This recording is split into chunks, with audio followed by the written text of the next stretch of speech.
Hello. Okay.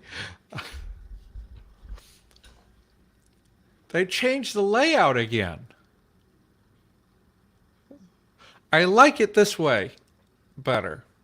I hope that it I hope that they give me some settings at some point so that I can tell them exactly how I want things. I I have reasons to use the Riverside for streaming, but like it was annoying the way that they had everything sorted out. Okay. Who's here?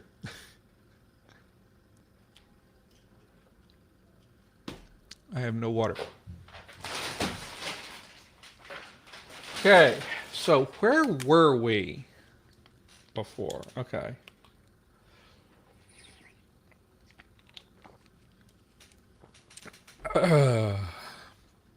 Can folks see me? So, I think.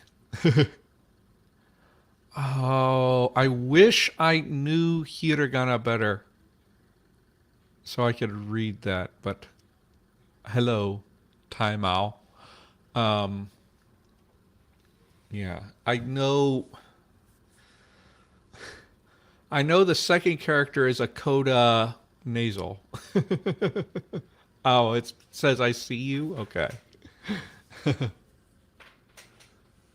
Yeah. I just wanted to know how to read it phonetically. But anyway. Yeah. Konnichiwa. Oh, it says konnichiwa. Konnichi. Yeah, that's the ha character is also wa. Konnichiwa. Okay. Yeah. I made Yeah, I know what konnichiwa means. I don't know a whole lot of Japanese, but I know a few phrases and I know a little bit about it. I may look to Japanese hiragana and katakana a little bit for inspiration when we're working on the writing system.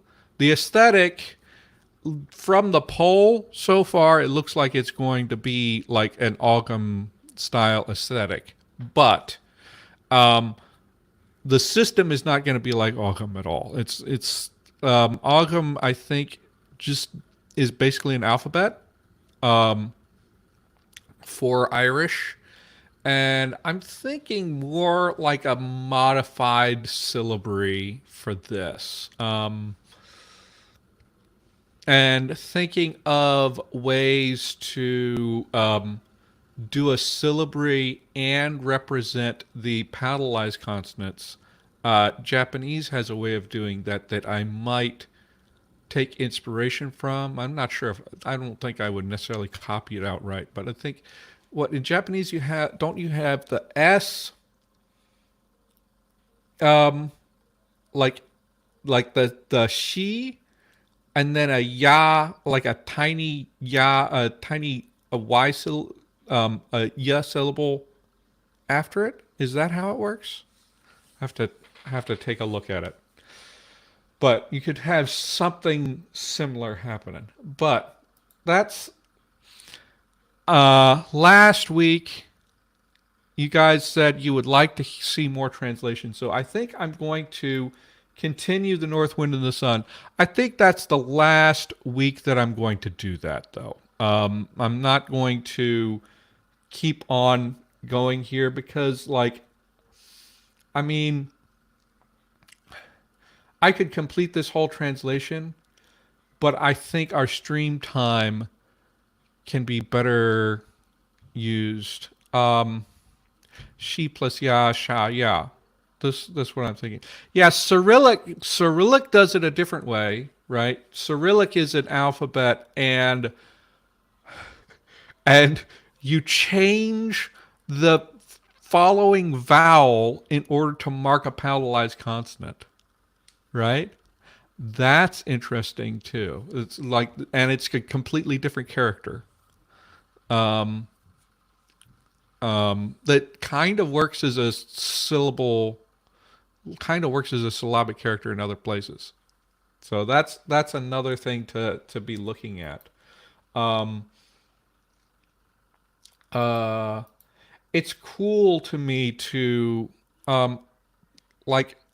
It's been a long time since I did a writing system, but actually my writing system. Let's see.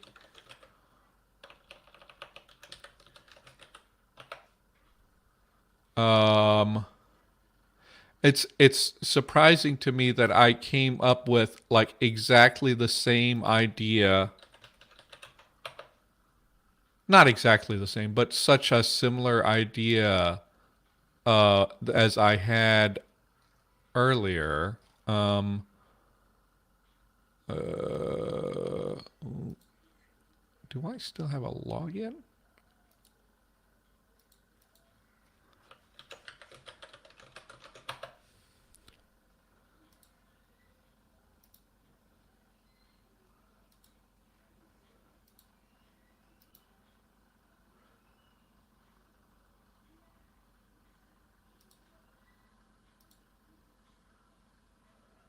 But okay.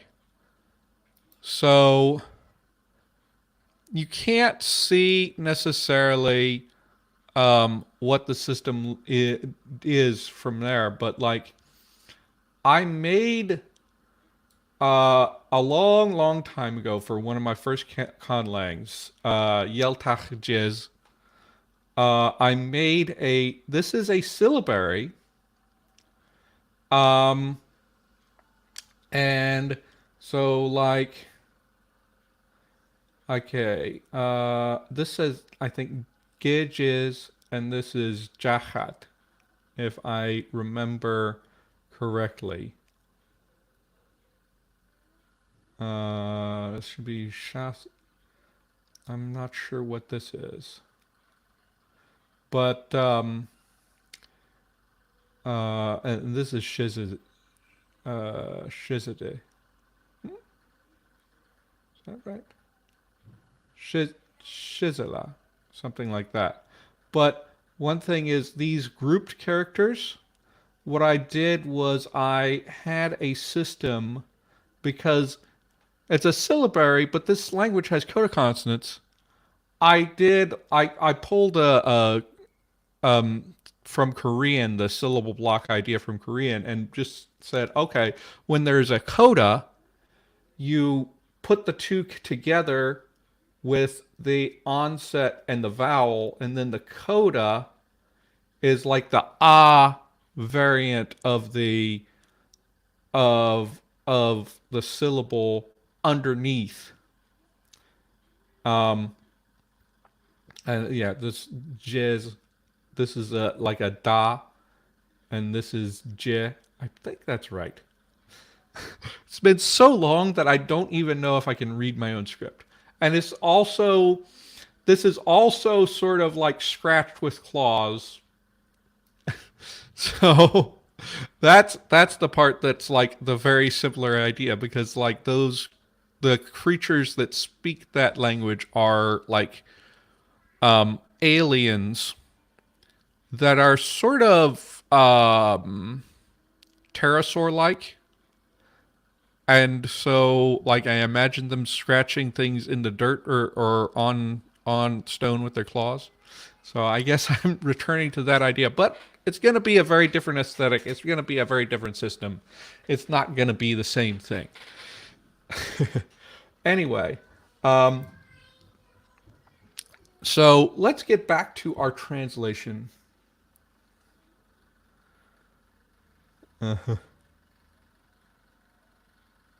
Yeah, yeah, that's um,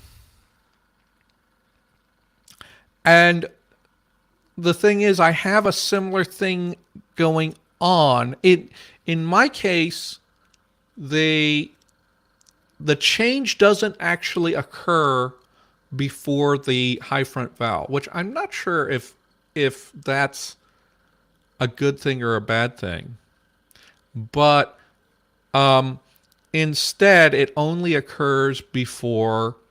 It only happens that a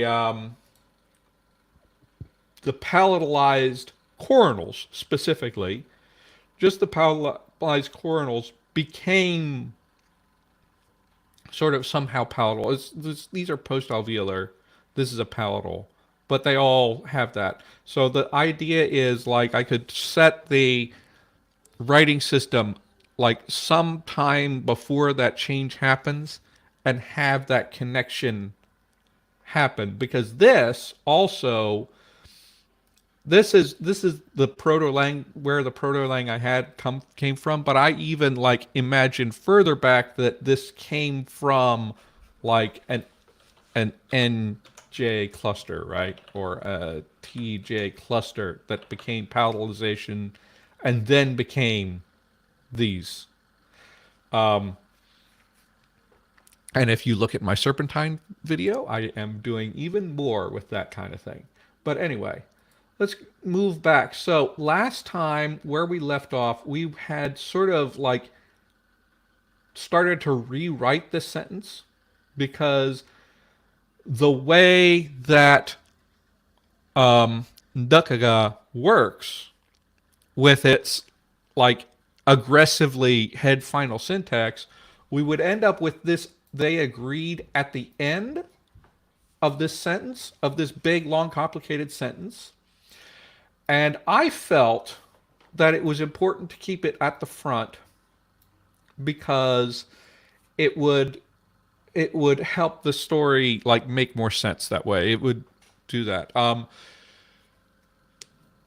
This is something you can think about once you're getting into translations and stuff. Is that the syntactic structure of the language also affects how you end up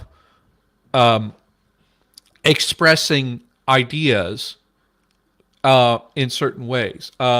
I remember a paper I saw presented, a presentation I saw at a conference once, studying.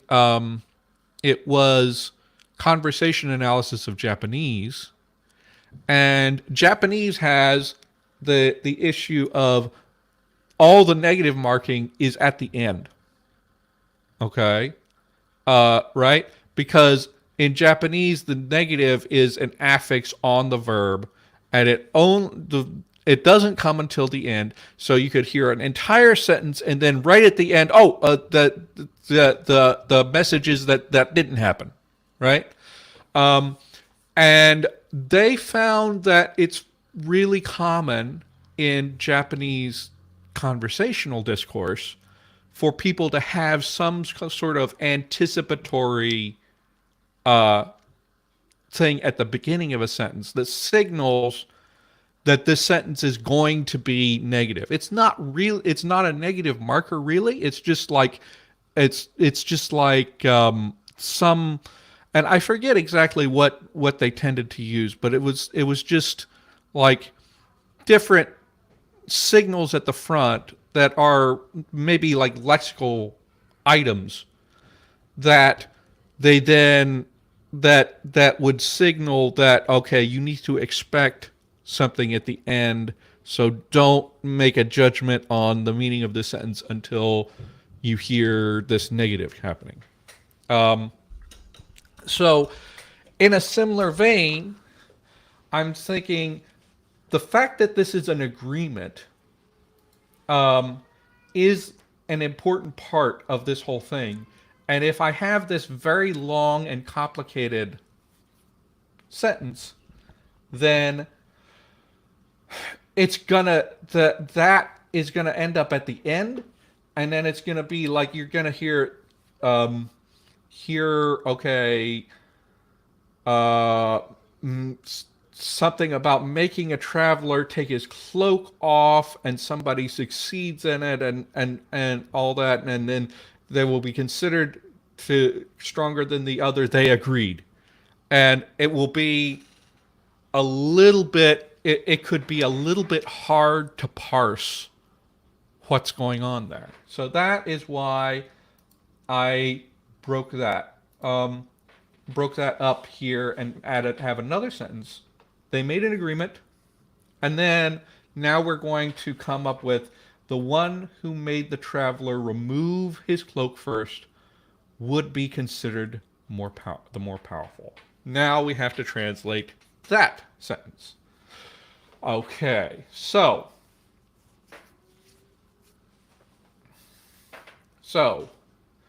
who made the traveler remove his cloak first is probably going to be this part. So we still need to like work on our structure here. Yeah. But it's an important part of working with languages that have a very different word order than English, is like thinking about how information is going to be presented. Oh, thank you. Pasta. I guess you're commenting on my that writing system I showed. Anyway, we can.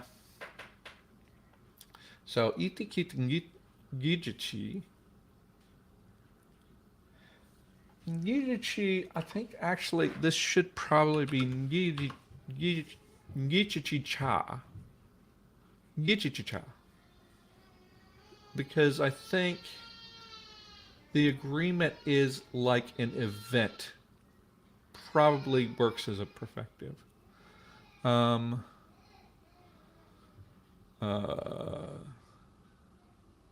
Yeah. Right. Negative polarity items is one term that you can see used. Um, kind of like so like what kinds of words are they, Taimao? I'm just curious about that because we might end up having to do a little bit of that in Ndăkaga if you have, because we also have our negative. Remember, our negative morpheme is a clitic that attaches to the word before the verb, right? So we could also have something like that. Okay, yeah. So the things that they were mentioning to in that thing were like something like all the way at the beginning of the sentence. Yeah. Um, I'll have to do some of my own research on that if it comes up as something I need to think about. So who made the traveler remove his cloak first? And uh, the way we translated traveler, I suppose it would be good to do some glossing here. So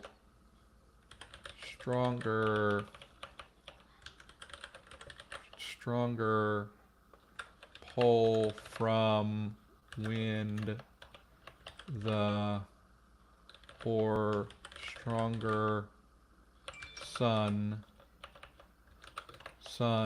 the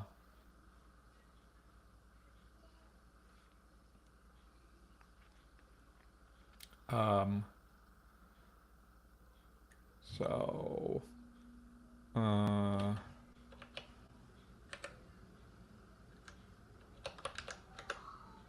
it's exceed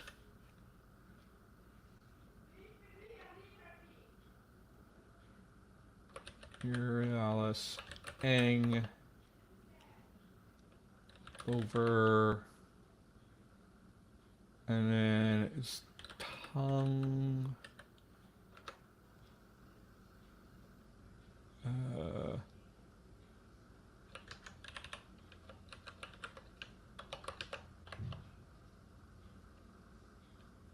three plural spit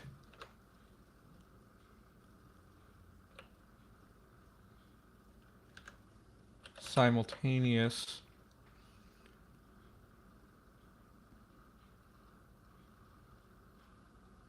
and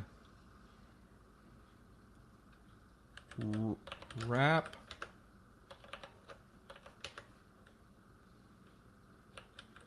passive participle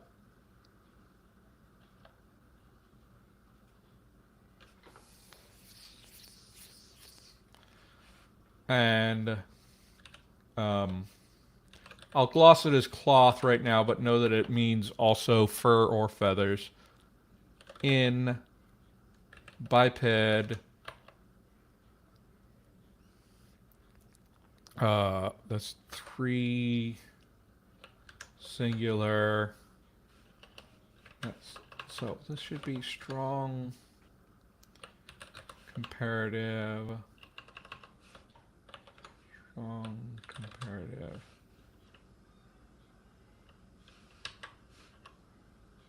And I realized that the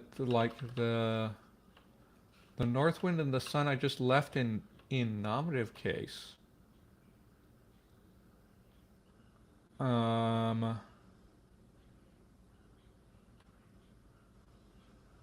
And I'm not sure if that's a problem. I think that's fine.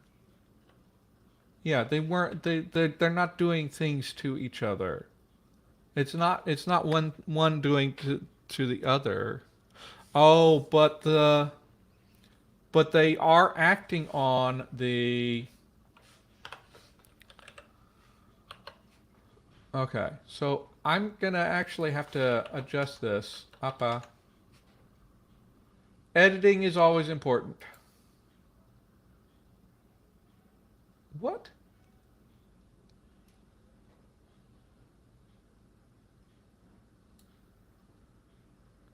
What's the word for sun? Sun. Apa means fog and it means sun?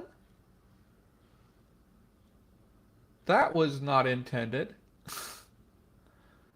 I'm going to have to consider whether I'm going to keep that, but for now, I'll just deal with it. So apati. Apade. Apade.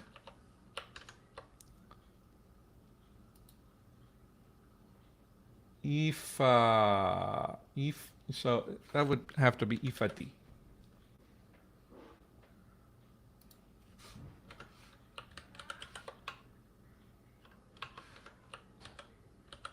Yeah. So that needs to be ergative because there is a patient in that sub sentence, the tongue, technically.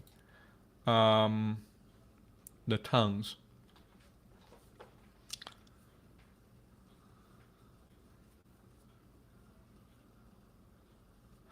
Don't and doesn't. That's not really the same because English doesn't have exactly the same problem with negatives. The negative is usually presented early on. If you're talking about do support, most most negative sentences in English will have the do, don't, or doesn't, or didn't, some form of do with a negative. It is not used if the verb itself is do, then you just have that without an extra do support, or if it's have or and actually no, have used as an auxiliary, or if it's the verb to be, you don't have do support. It's basically do. It takes the place of auxiliary that's not there, and to be for some reason is just always like treated like an auxiliary, even if there's no other verb. So it's a weird thing. English has some weird things. Sometime I will do a video of like, here are ways that English is weird. Because I think that would be a fun thing to talk about to conlangers, to like either to know what to avoid, to avoid making unknowingly making a language like English, like a relax of English, or on the other hand, to take inspiration from those unusual features of English and getting something out of it.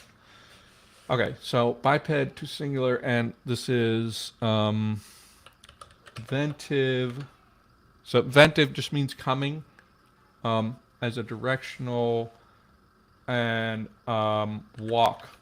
This verb means walk or step. Upem eguscha. Eguscha. Upem eguscha. Oh, this is gonna be misread by a lot of English speakers. A lot of people are gonna look at that and say sha instead of cha. I don't think it's as perfective. So, that just helps me to know like what's going on in the first. I should have done that. So, border over. Oh, I forgot in. Yeah. 3 plural agree. I'll just gloss this as agree, even though it's more complex than that, at least historically. And then perfective. And now we move on to this. So we have a nubel, which means biped or specifically humanoids. Okay, it refers to it's two, and then bow is specifically a foot that you can't grasp with. The default is actually like a hoof, but it's sort of they call humanoid hands aigre, which also means talon, and then when you have the end of a limb that can't grasp things, then it's just going to always be bow. You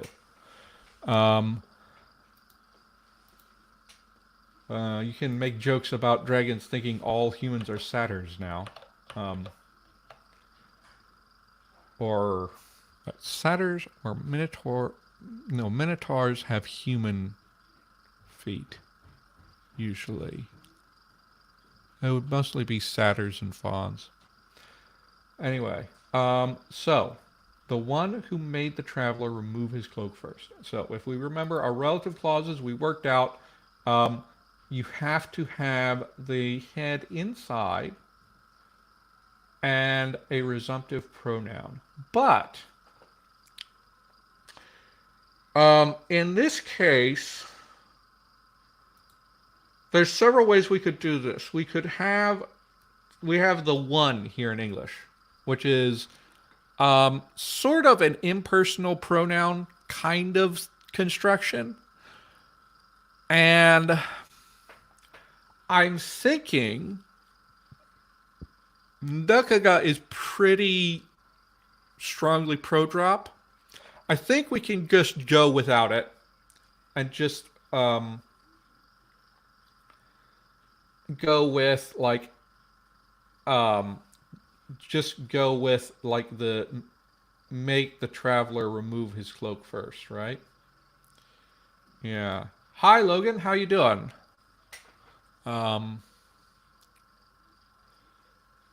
Oh, I have some bookkeeping stuff I'll come up with soon. Okay, so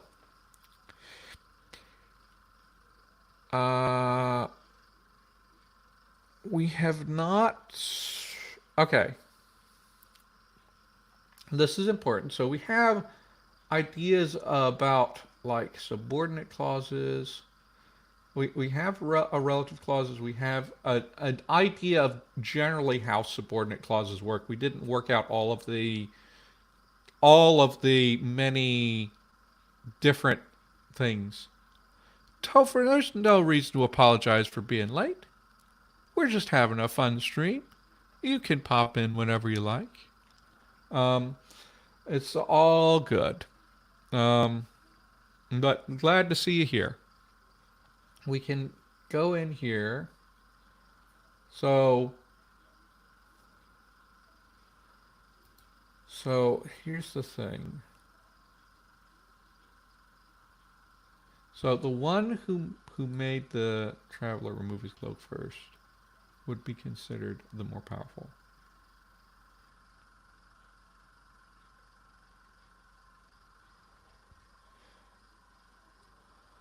Oh, we were talking about like ways in Japanese you could signal a native is coming before it comes. By the way. Okay, but anyway, let's see. So I need to think about how to structure this. So the thing is, this is a subordinate clause too. And so, and we have a bunch of like material that we don't didn't have we didn't have prepared exactly. So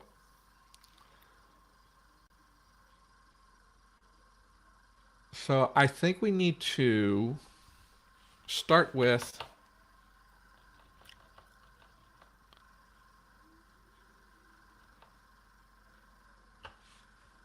this new bell if and okay. So here's the thing. So we have to have a resultative of some kind. We do not have any causatives constructions in this language. We don't have a causative marker in this language. Um, so we need to see that nubel if so biped the and then we have to have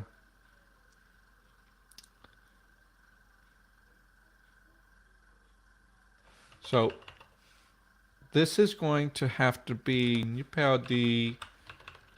this is going to have to be ergative in this subordinate clause.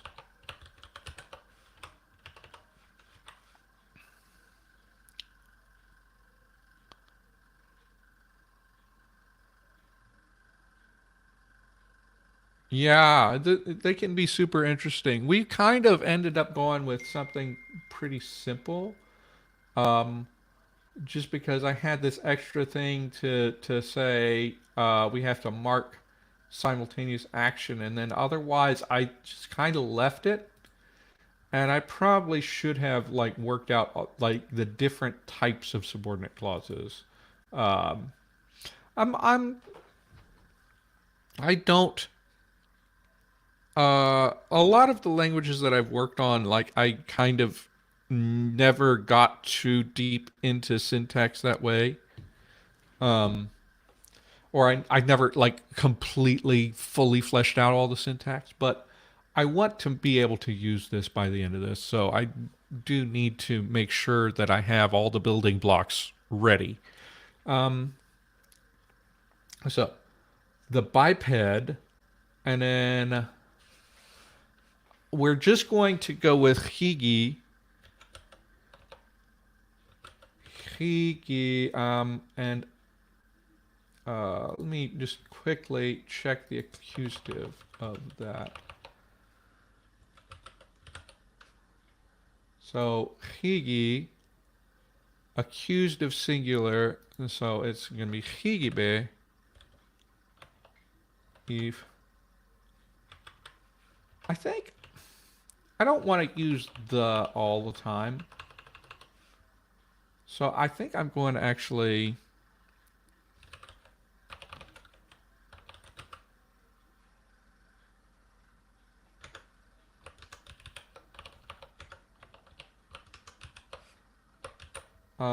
I'm going to actually add a note here so that I remember, because one thing, if you end up with definite articles, and this is something that like makes me think, oh man, I had to roll for definite articles. The thing is, every language uses definite articles slightly differently, and it's very difficult to actually explain the rules. If you are a native speaker who has worked with non-native speakers, or you have had a native speaker look closely at your writing and your non-native speaker, you probably know that native English speakers have a really like defined sense of where definite articles where articles are supposed to go, but often they cannot explain to you why.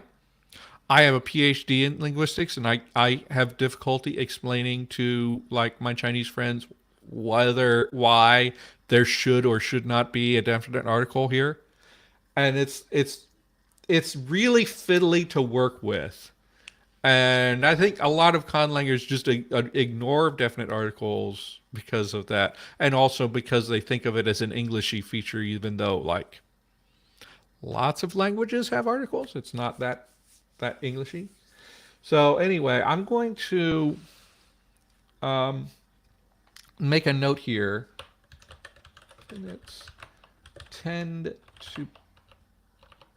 to be marked more on more important or agentive uh, um, characters, uh, um, uh,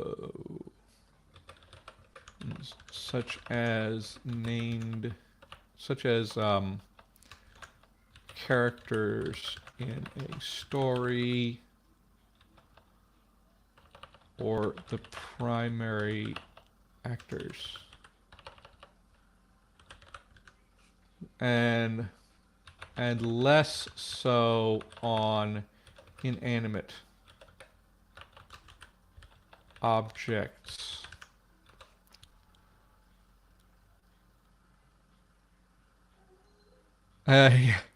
Yeah, you could have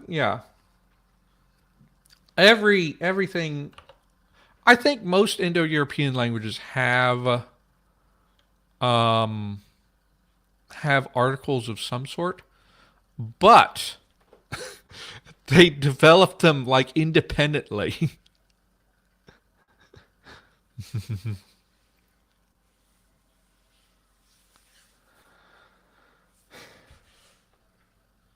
Okay. Nubel de Ifribe. So this is not going to get a definite article. Um, and also, I'm just going to leave that it's. I'm not going to do any possessive marking because there's no possessive marking, and it would be kind of weird to have like an of him thing. Uh, and then we need a verb. We need third singular remove irrealis. So I'll put a blank for that up here. And which I think we need to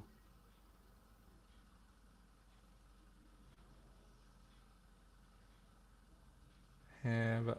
Let's go. So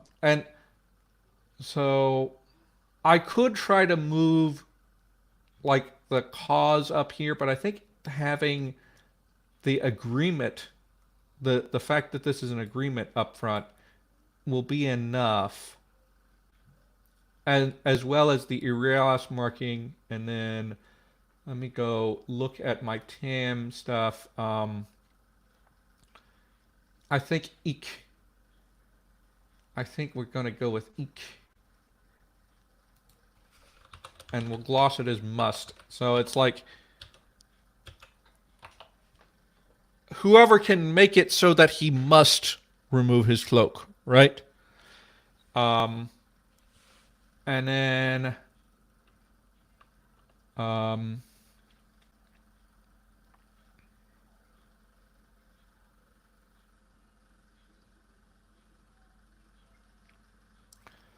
and then we can get And then it would be, we'd have to have, yeah, so, yeah, we have to have a cause.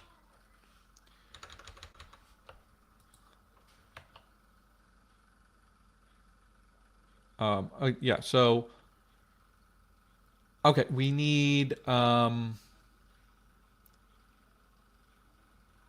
the third person singular pronoun as a resumptive,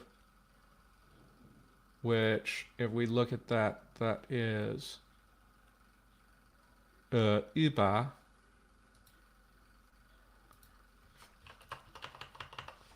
Ich über. And then we also have third singular marked with the verb. And it has to mean cause.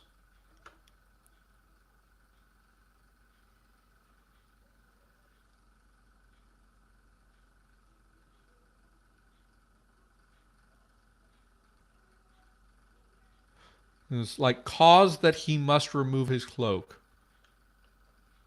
And this is gonna actually, I don't know if we need that double Irialis. I don't know if we need to have this marked Irialis and this marked Irialis, but I think I'm gonna go with it for now. And this is gonna be with ing. Ing. So I'll just make this say ik and ing here. Sometimes you will see this in actual glosses in linguistics papers. They'll just like capitalize the function word because sometimes like translating it doesn't make any sense. Like I see it a lot with the Chinese particle de.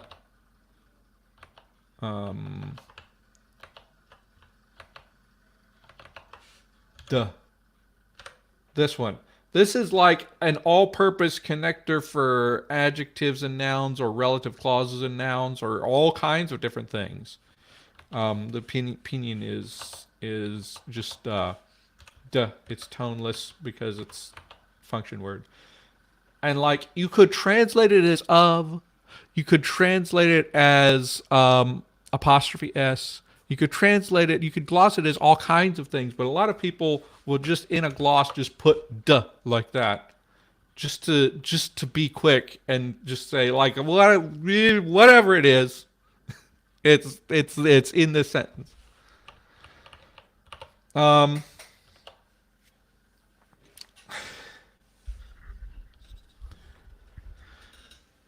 Okay.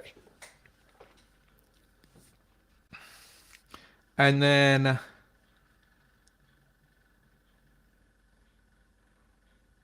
yeah. And now so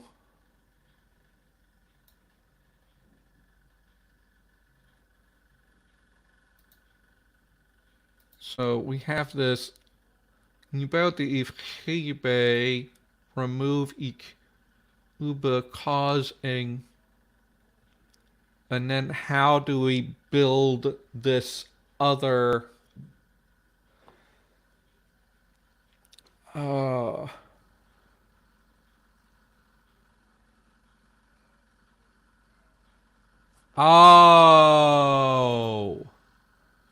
no.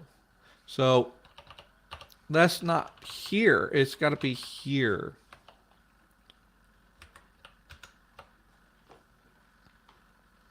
It's got to be here.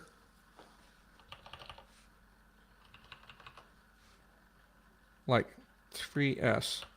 Right. So über is actually going to be after this, right? Über.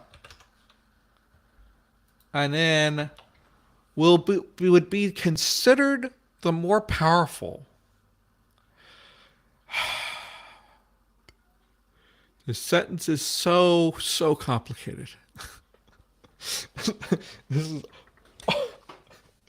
I did not expect it to be this hard. To just do the north wind of the sun, but like, when your language is very different, then it gets difficult. So we've got, and we have two words that we need. Then we need to be would be considered the more powerful. Um, I think just C.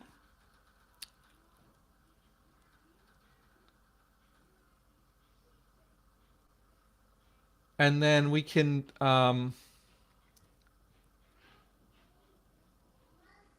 so I think we can go with yeah, so is enkeg enkeg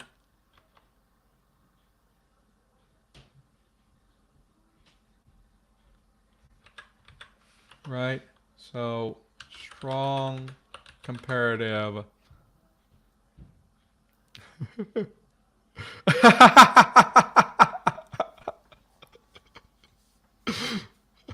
Oh, well, unfortunately, I don't think that any. How big is a wormling? Wormlings are wormlings medium size, or I have to look that up. Um, but I don't think most dragons would fit in my little room here. Definitely would have some difficulty getting in the front door. Um, anyway, Enkeg. Is it Enkeg or Enkeg? I think it's Enkeg. Strong.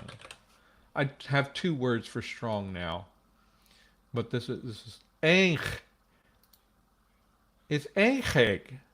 Why did I? When did I spell it wrong? Enkeg.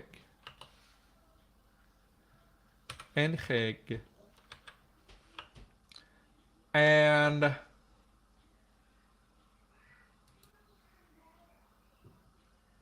so I have to make sure this is spelled correctly so that we pronounce it correctly. Enkeg, not Enkeg.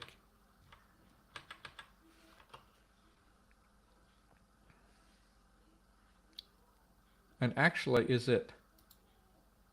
Yeah, it's Enkeg. Enkeg. Enkeg.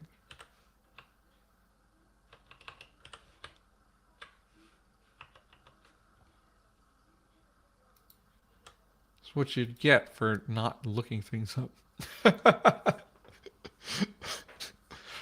Then I gotta turn the.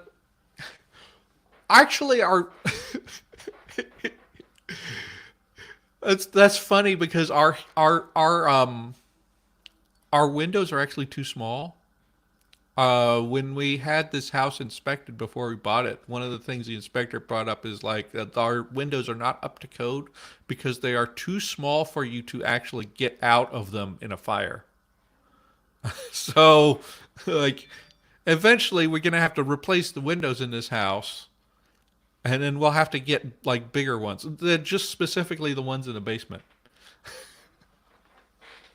Uh, the joys of buying a home. I mentioned that I have a system to pump radioactive gas out from underneath so that I don't get lung cancer in the basement here.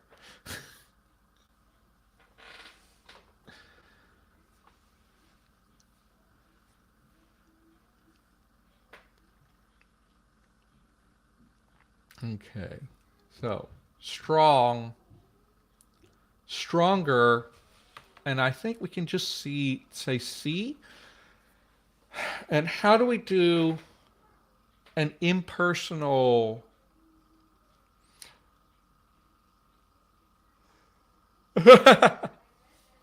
No, I can't get out if a red dragon attacks, which is unfortunate.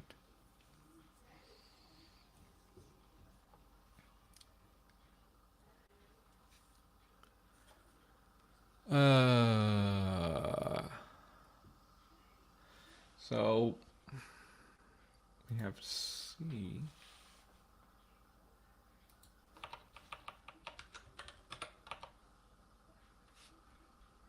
to see.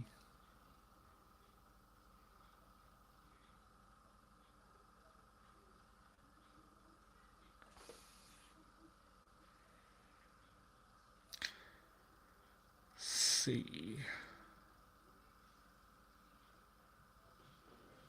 And so,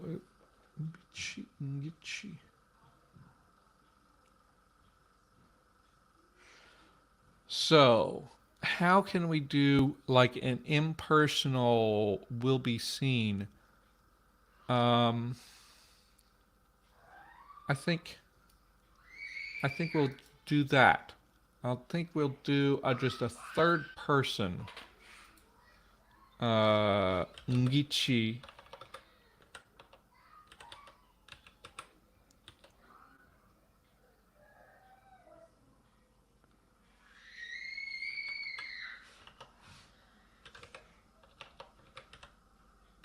So it's third singular.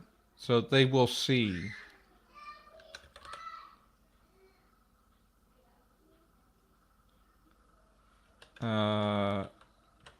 G, yeah. Gichuji. Gichiji. Still needs the Irialis. And we'll do with ik here too. Ik. Nubeldi Hagibe blank ik blank eng uba engeg en gichiji ik. Yeah, it's passive, but we don't have a passive construction. There is no passive in this language. So we have to like work around that somehow with some kind of an impersonal like construction. And so what I'm going is they will see him that way.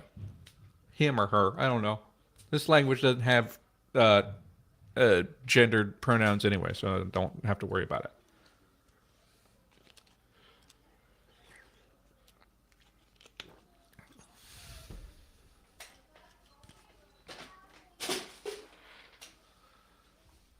And so,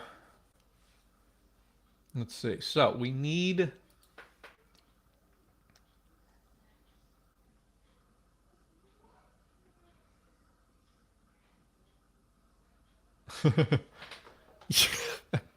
a non-past future reference passive. That's lovely. I think the Irrealis works. And then I have eek. So the difference between ang and eek is like this is a good way to like refine like the meaning. So I translated eek as should or must, and ang is can or may. Ang describes something that is possible, right? And eek describes something that is required. It's epistemic versus deontic, very clearly demarcated. There. And so like it's and that's like just the only modal distinctions they have. If you have an Irrealis, then you have to use one of these, and you can also use it with some other things. Actually, we can take a look here.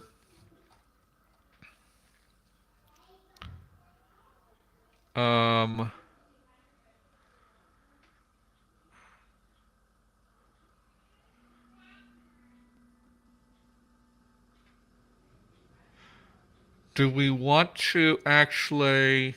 I have this as like things that happened in the past. So I think we're gonna stick with Irrealis marking. There is a way to pair one of these with a perfected marking. Okay, let's focus here. Let's get back to like what our words that we need are. We need to think about remove, and I'm gonna go here, and I'm gonna see. So the etymology of this is means leave, right?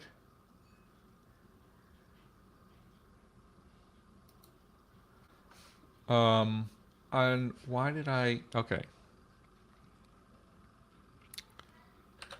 to leave. I'm not thinking about word classes of that.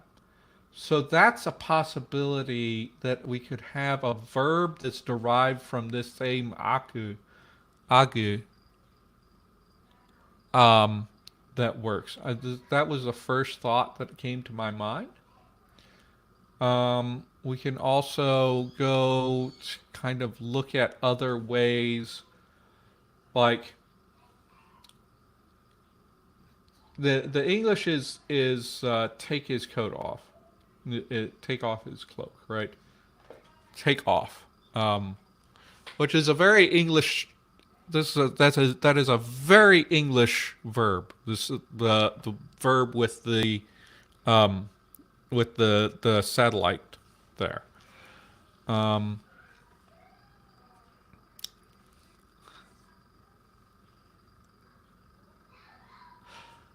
huh. I don't know if I would even do that for if it was just like fire dragons. At some point, I will develop like small dialect variations. I think a lot of metaphors would be a little bit different between the different dragon types just because they live in different environments and they have different, like, they are immune to different types of damage, things like that. They just view the world in very different ways.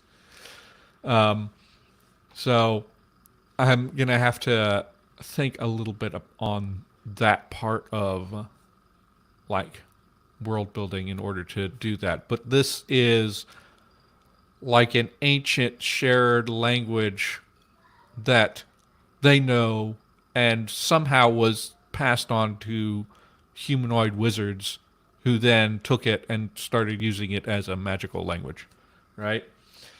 And when we get to writing spells, I'm going to be thinking a lot more about what the humanoid wizard dialect is like, because that's also going to be different. The only thing that I've come up with right now is um, the back unrounded vowels will often end up rounded because it's not common for human languages to have back unrounded vowels without having any rounding at all. Any grammar. So, yeah, an art of language invention is just like a bare bones introduction. Language construction kit has a little bit more depth. Also, any intro linguistics textbook, and let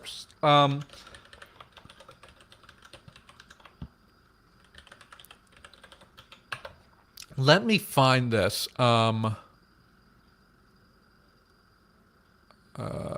Is this the one that we learned about before?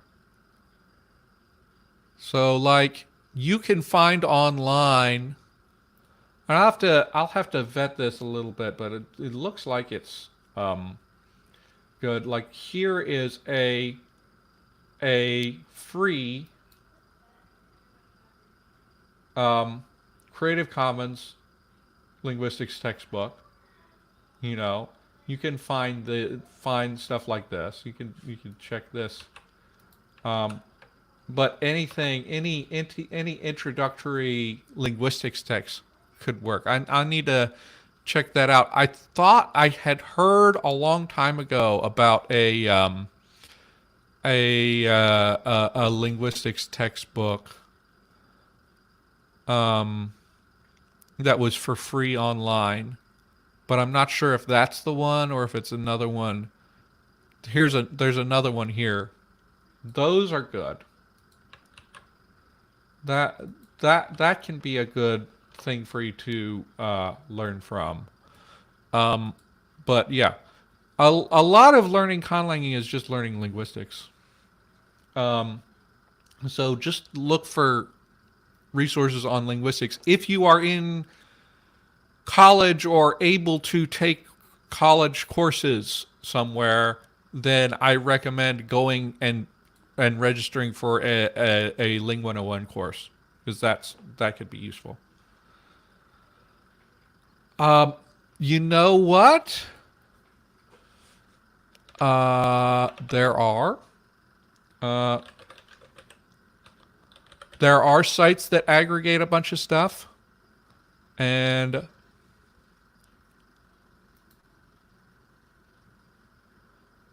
let's see.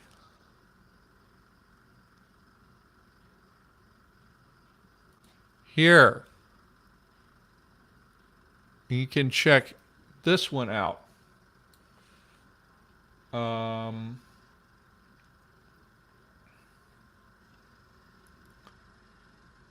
this will give you a good list of books. Um, and we can go. There's some more stuff here. We can go look at. Yeah. Just the resources page here will get you a bunch of stuff. Um, it doesn't. They need to update that with some of the newer things like the YouTube tutorials and things that are available. Let's see, FrathWiki, I think, used to have a resources page too. Um, you make me think about. I have the idea of making a video that's just like listing like starter books and starter resources for people. Um, I would like to get into making videos that are like teaching people how to do conlanging because I think we can never have too many of those. Um, yeah. Um, Logan, were you behind? And let me see if there is. Conlanger's bibliography probably will help you out with some things. Some of this is okay. A lot of there's some of this is like fiction and stuff. Um, but that can still be useful. Living language Dothraki and all that stuff. But there might be some useful stuff in there. Describing morphosyntax, and unfortunately, I don't have a copy of. Do I have it here? Describing morphosyntax has been recommended for a very long time,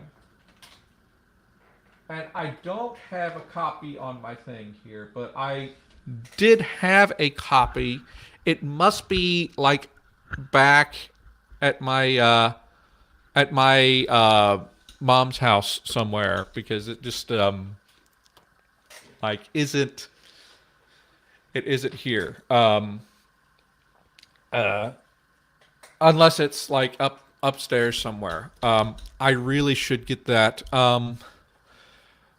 William William Annis, my former co-host, uh suggested basic linguistic theory by R.M.W. Dixon. Is that the name?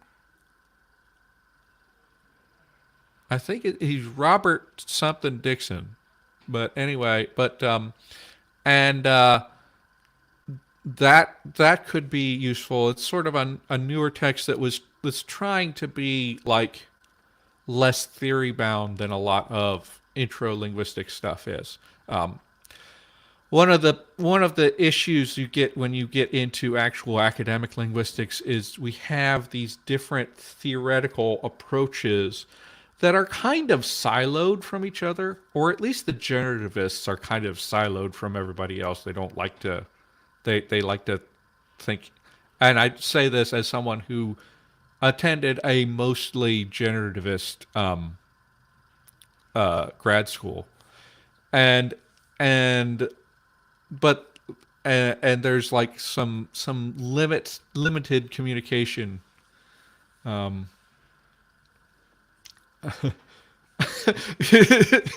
Making decisions that would annoy Dixon the most is nice. But yeah, start with intro linguistic stuff and some of the like conlang tutorial stuff. And then later on, you will find yourself going and looking at open access journals and like the open access books from Language Science Press and actually like trying to like reading stuff from there. But you need to get like the vocabulary of linguistics down first if you're a complete beginner. Oh, there's a full PDF of describing morphosyntax? Well, I'm going to go and link to that then.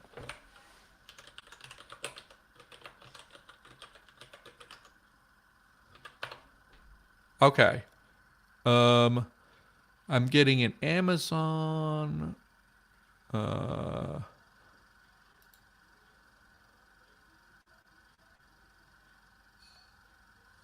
Uh, what?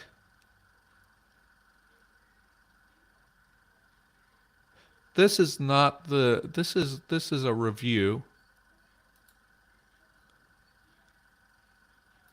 Um,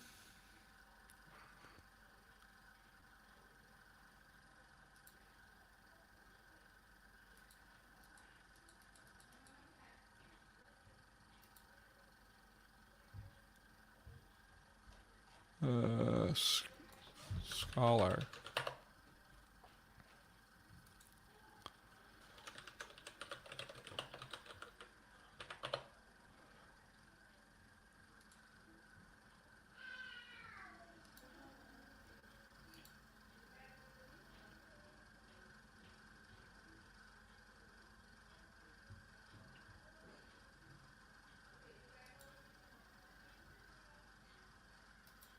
Yeah, I don't have. I'm not seeing a ResearchGate.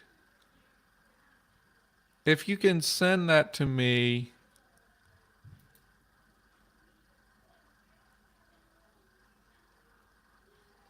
I'm just getting book reviews here. So yeah. Um, let's get back to the thing because we're not gonna spend the whole time yakking about stuff. So we have our structure down for this. We just need two words here. So we need this word that means remove and this word that means cause. Um,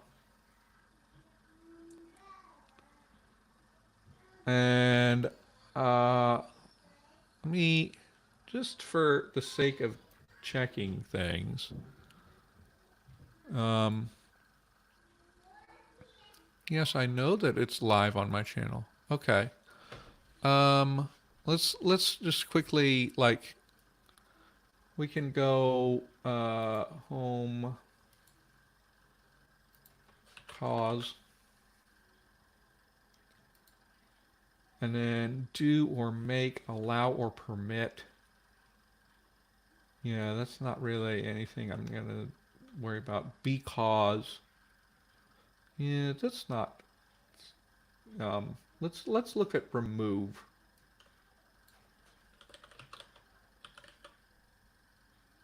Okay, there's no remove in clicks. We can check out datsunshifts.ru.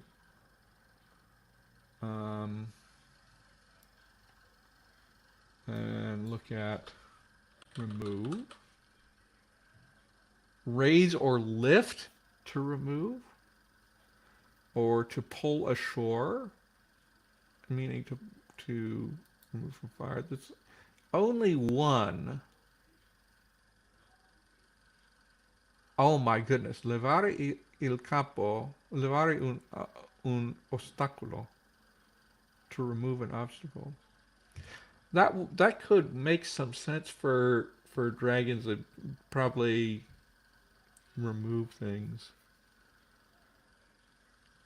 You made remove unhave. I need to figure out I have not decided how that kind of thing is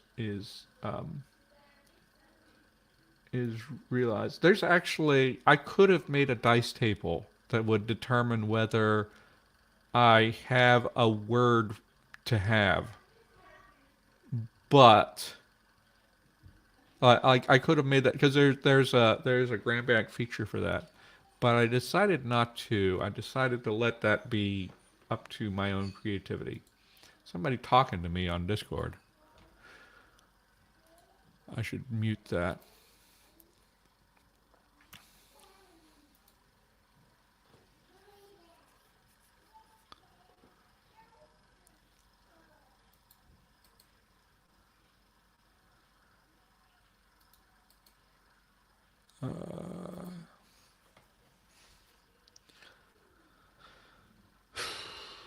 Um,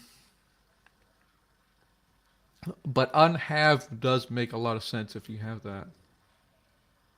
So, um, I'm really liking the idea that it has some relation to this agu.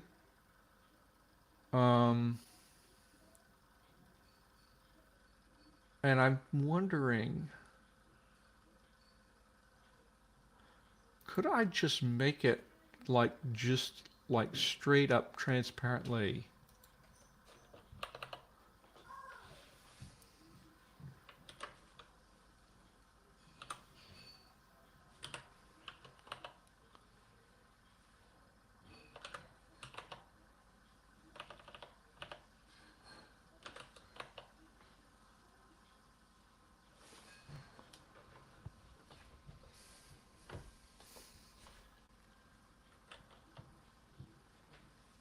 Like I'm not even I'm not even into like calling this if you understand what I'm doing here, I'm not even into this being strictly to remove, but to like to leave behind something. And then I can go and that means I need to get the verb forms. So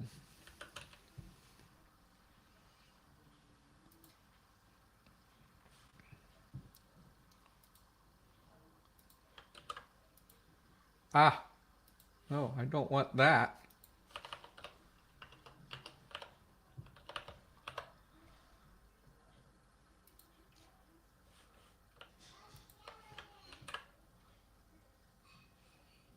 Yeah. To let free um because I feel like it fits with the story to have it be something that means leave behind. That's not necessarily going to always be what it would be, but like in this case, what they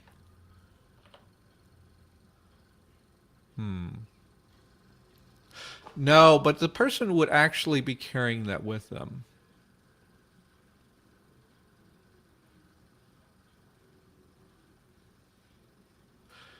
No, you know what? I'm going to make this because the inspiration is here, and I'm going to do that. But I'm not actually going to use that verb. Um, because it's not the person's not going to throw their cloak away. They're gonna take it off and carry it.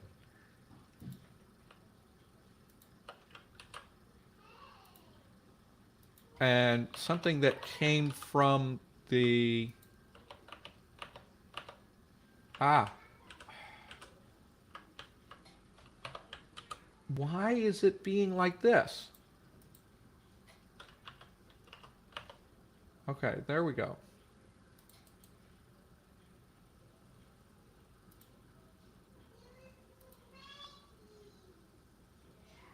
And this is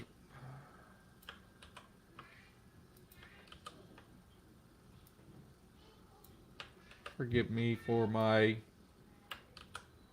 fiddling here. Okay. So this exists, okay? This verb is going to exist, but I think I'm going to do something different for remove. Um, let's go with the lifting. Do we have a lift?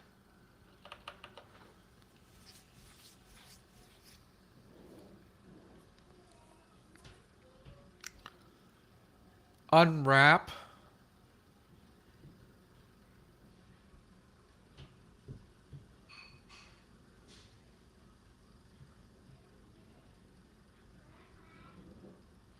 To skin. Well, there would be a skinning. It would be on this person, but then we would be restructuring it a little bit more.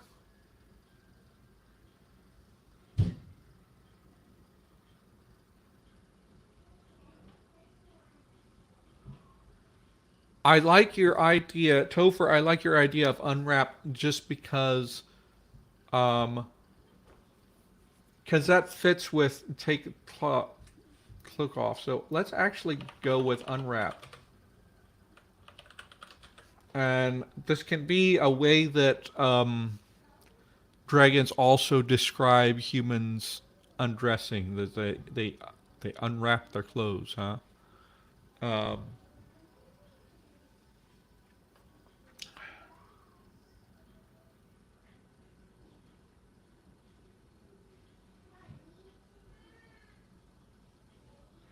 yeah, the conlanger thesaurus. Well, so the thing is, like the conlanger thesaurus, we mentioned that. We talked about that. I think a long time ago in the when when William made it. Because remember, William Annis, the guy who did that, was my co-host on the audio version of Conlanger for a long time. If you're new, you can go to conlanger.com and go through all the audio archives. Eventually, I will get them all on YouTube. I just like haven't had the time to like do. I need to do subtitles and stuff because people have been rightfully annoyed with me for not having transcripts of all of my episodes for years and years. And if I'm gonna put them on YouTube, I'm gonna put subtitles so that it is accessible, and at the same time produce transcripts that I can put on my onto the podcast players too.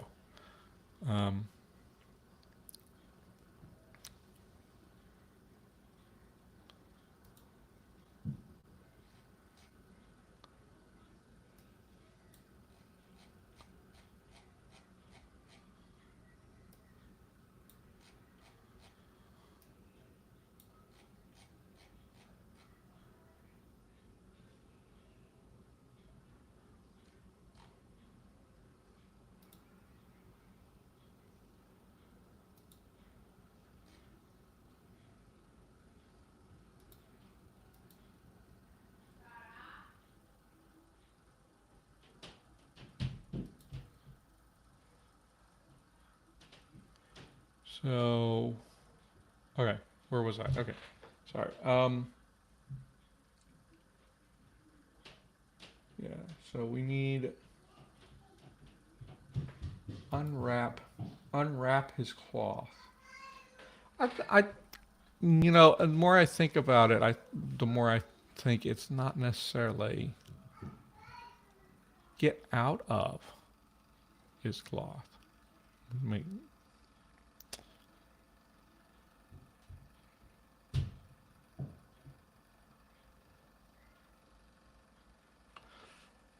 let me look up my thing here.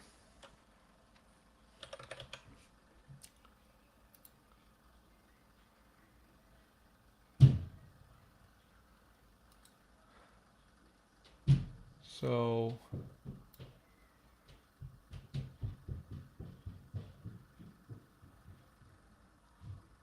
I don't have an out of thing.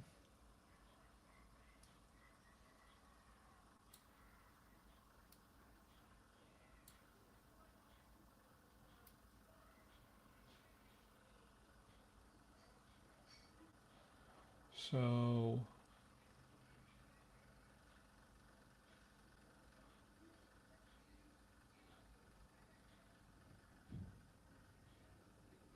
actually, let's return to the agu. Okay.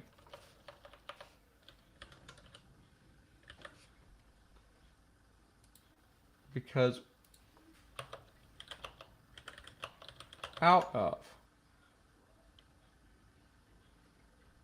And then we can have this. So, and it would end up being ubagunge. No, ubang, ubagube. Ubagube. Ubagube.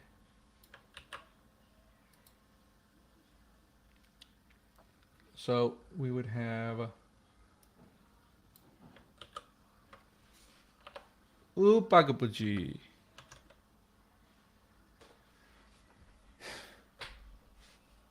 Ubagabuji. Okay. So there we go. We have that. I think for cause, we're just going to create a generic root because I'm not really super into. There are possible ways I could get like something more concrete and then turn it into cause, but I think I'm just going to make a new root and and and do that because it's not. I mean, do we have like allow? We have lead. We have leader as hage, which also means head, and that's not really gonna fit me. So I think we're going to. So we don't have anything for cause already, do we? No. Force. No. So I think I'm just going to do a general word for cause, and we're going to do our thing. We're going to vote on it. Go. Oh. Ooh. This is a lot. Mm-hmm.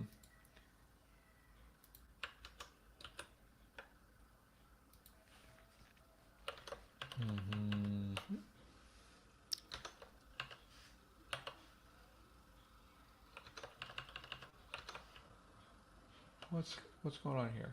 Why am I? Oh.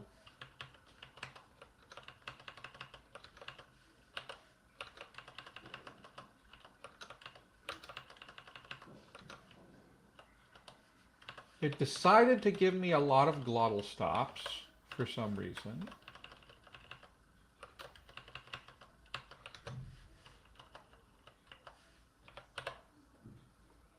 So let's apply these, and we have pede, nie, fai, ache, ache. Oops. We've been using a lot of ch recently, so I'm gonna eliminate that one. And then I think I don't like pede for this. It's not strong enough, I feel.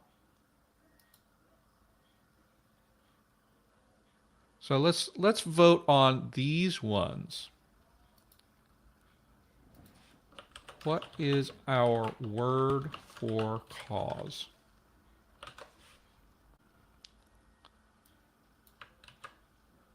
Nie, fae, fa'i. Is fa'i? Fa'i would be something different. Ache.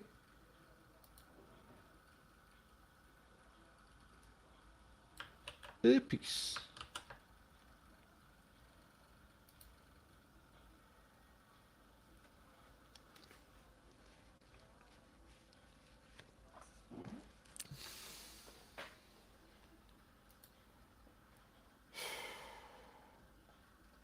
Yeah, shed would work.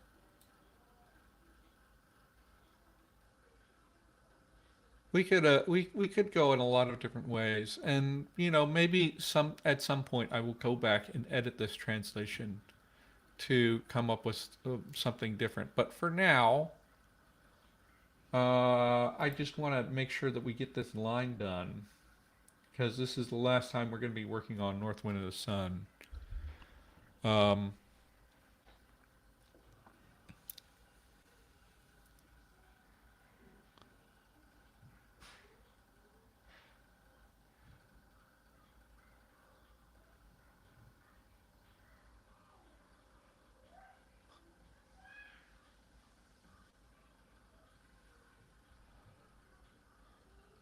what's the most impressive thing I've seen conlangers do with grammar?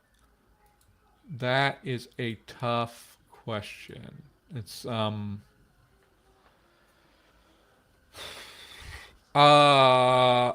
mean there can be a lot of things and it's very varied. I like don't even know the half of how it works, but I have looked a little bit at John Quijada's Isquil and just the depth of what he did and how detailed it is to be able to translate what he does with that with that like incredibly like complex structure to it is very big. Good night, Topher. Um,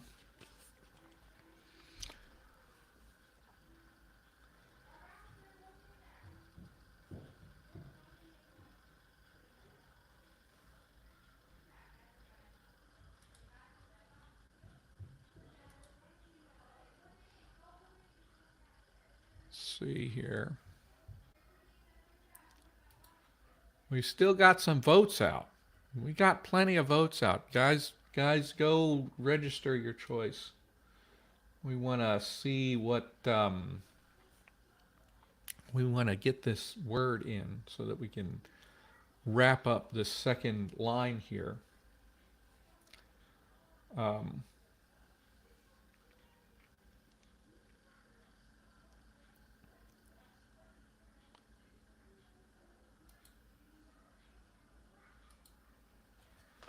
and so, okay, so I need to break this down by sentence.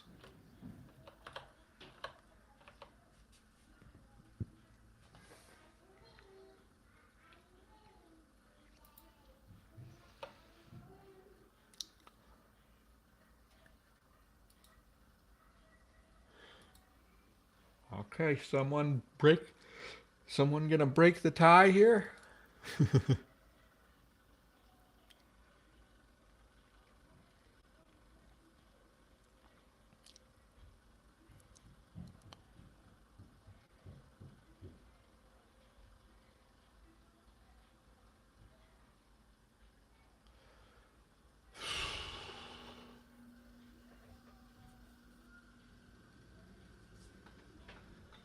And while we're here, we can start thinking about how the next line's going to go. Then the north wind blew as hard as he could. But the more he blew, the more closely did the traveler fold his cloak around him. And at last the north wind gave up the attempt. So this is just three sentences concatenated. We can just take it uh, one, one at a time, right? It's the north wind blew as hard as he could. And then come up with a word for but, and then the more he blew, the more closely the this archaic structure we don't need to care too much about. The more closely the traveler folded his cloak around him. And then at last the north wind gave up the attempt.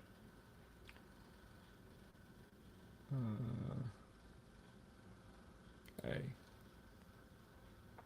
Okay. We've got. Okay. Okay. We've got a tie between Nye and Ache. I am going to choose Nye because I kind of like it better.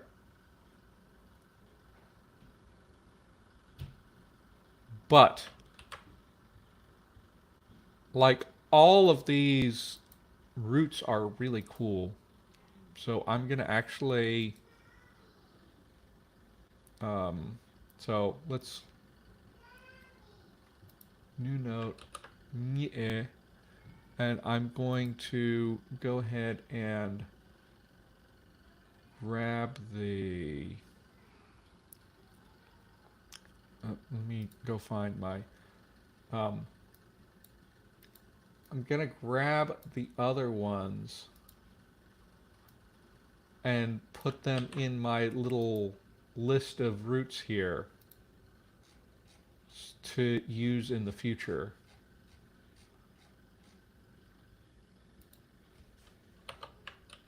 And I tend to go here when I am working on words on my own and not on stream, um, in case there's already something that I can use. But we're going to go with this nye, and let's get the forms for it. And it needs to be a transitive verb.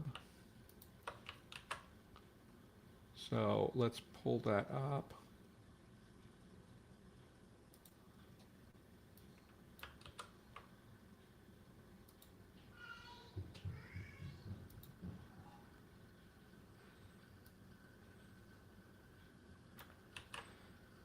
Yin enge. Yin enge. Yin enge. This can like change in all kinds of ways if we do any daughters of this language too. That's a pretty good root with the glottal stop in there. And then okay, so etymology,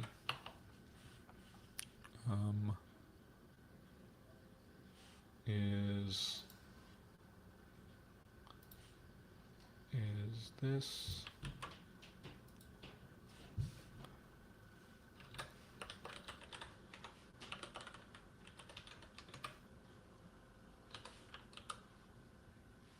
I don't want it like that.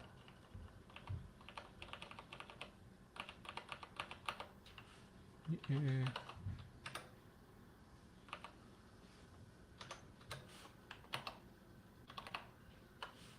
And then how do I, yeah,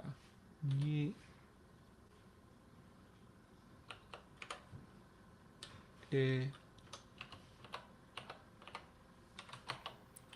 cause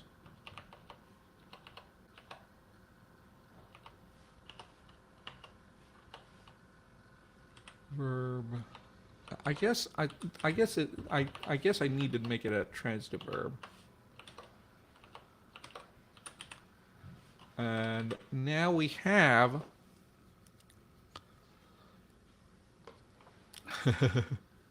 no, we're not doing Chinese.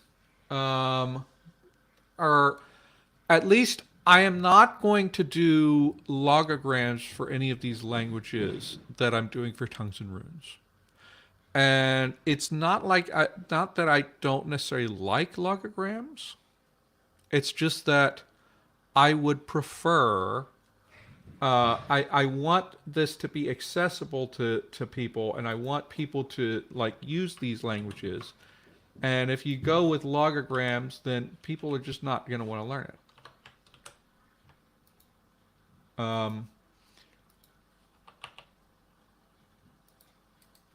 And it's also going to be easier on me to not have to do hundreds of different.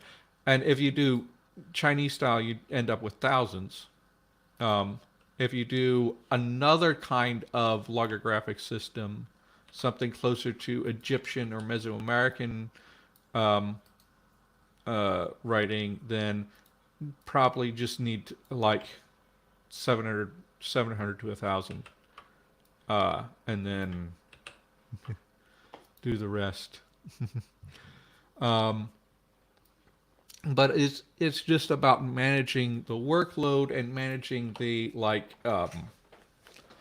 the learning curve to actually use the language productively is why I'm not going to go with anything that is logographic.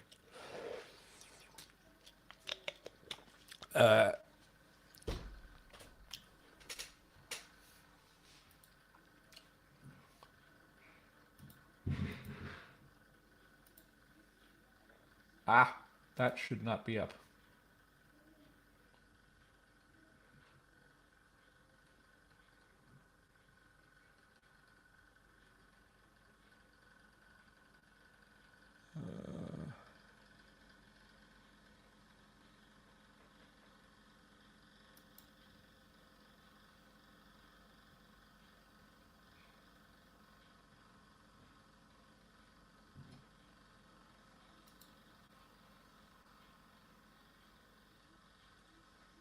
Why am I'm keep grabbing things that I shouldn't be. Okay. So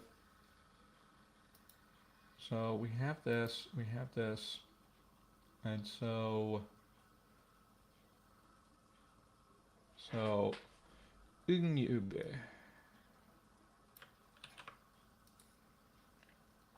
And we have, so it should be Ungube. Unyabuji. Unya Ubuji. Unya Ubuji. Unya Ubuji.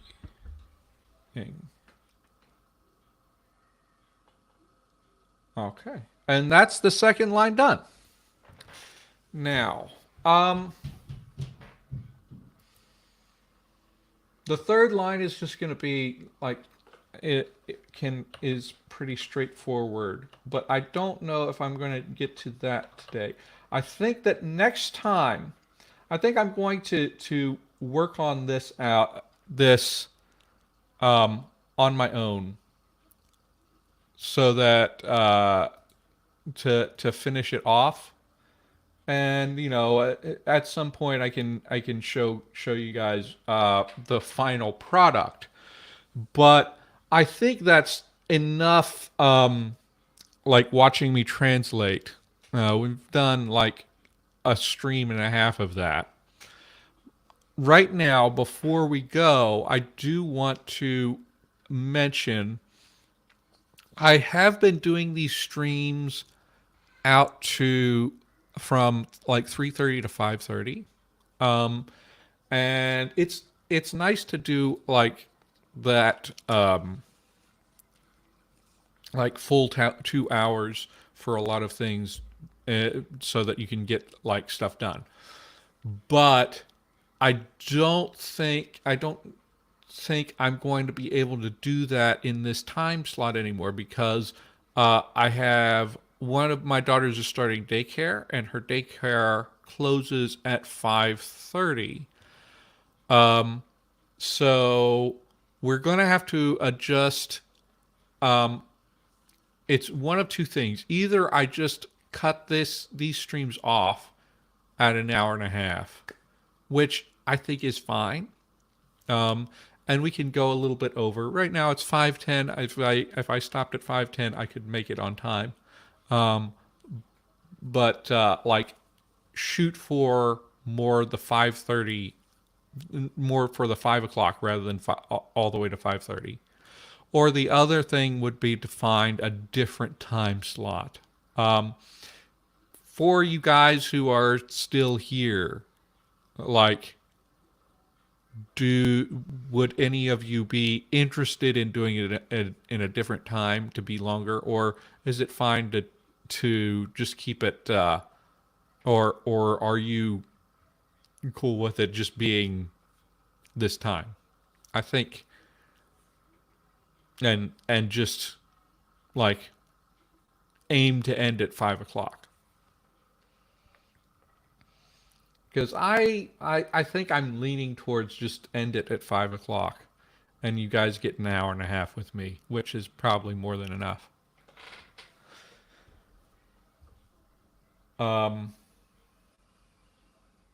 Meanwhile, I need to like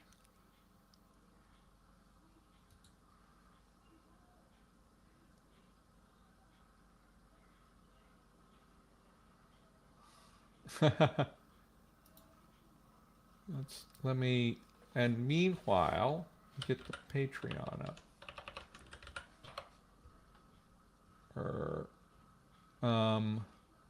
Meanwhile,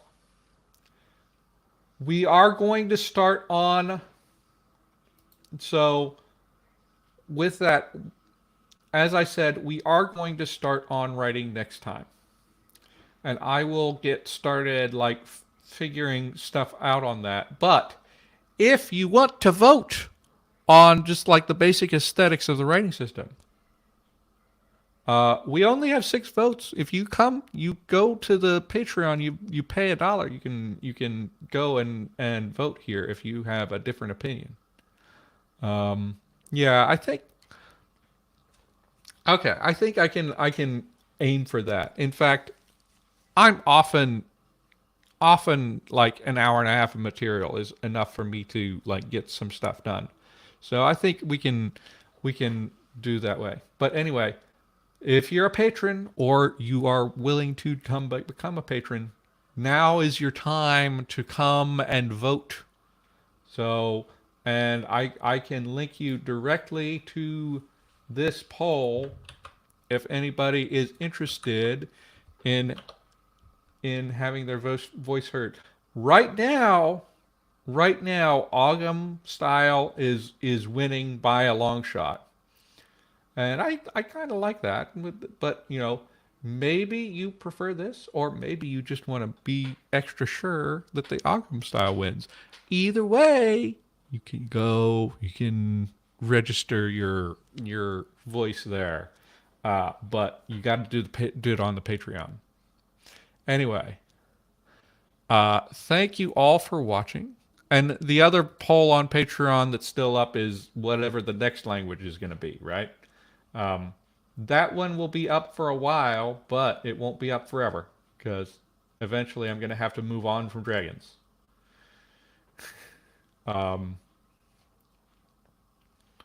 So let's call it here, I think. And I thank you all for watching. I am going to be working on this translation off screen a little bit, and you guys will get to see the final product once I'm done. But otherwise, go do the polls and everything, and we're going to come back next week, and we're going to start mocking up a rating system. All right, happy conlanging.